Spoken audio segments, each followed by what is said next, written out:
Here are some of the central loa in the voodoo pantheon. Legba, as I stated earlier, an old man who was the gatekeeper between the two worlds of earth and the world of the invisibles, the spirit world. He is the origin of life. The sun is one of his symbols. Wouldn't you know it? That's why Cité Soleil is called Sun City.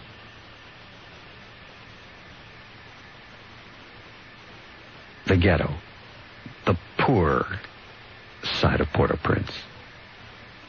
Because there are rich people in Haiti living in mansions, and tonight are sipping chilled champagne, while outside of their door there are people that are scrounging for a living with a sledgehammer, looting. The contrast is just absolutely mind-boggling. Of the rich living so next door to the poor, who don't even have tents, because the Western Hemisphere can't seem to get the logistics down right and the bottlenecks out to get them shelter.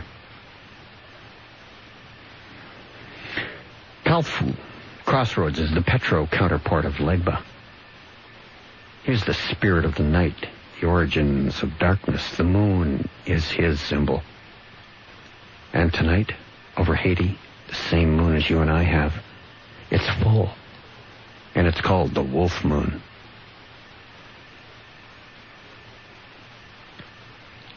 He can be placated.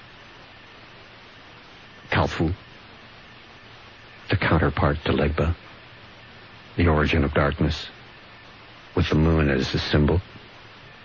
But it's a dangerous loa to please.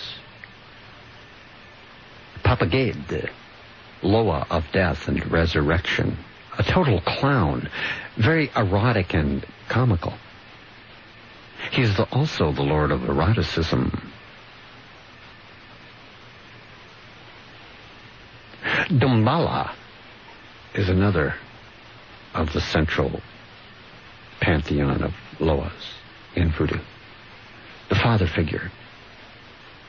He's the good snake. Yes, snake.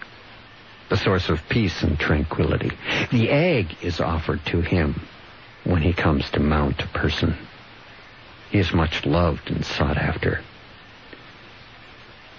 His wife, Ida Wedo, attends him. Do you see the egg coming into it with the snake? To the Illuminati, the snake is wisdom.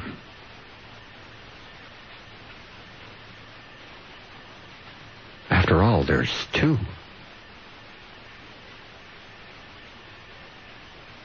On the symbol for the medical world, two of them, wound around a scepter.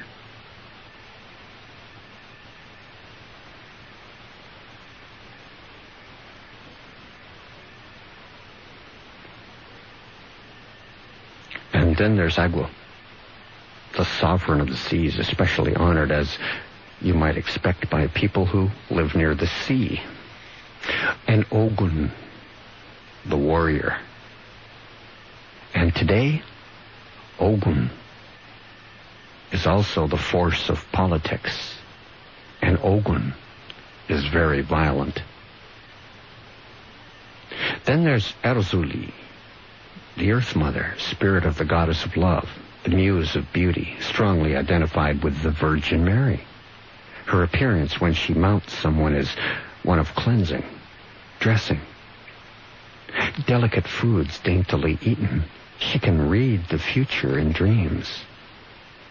A much-loved loa, or spirit, Ezuli.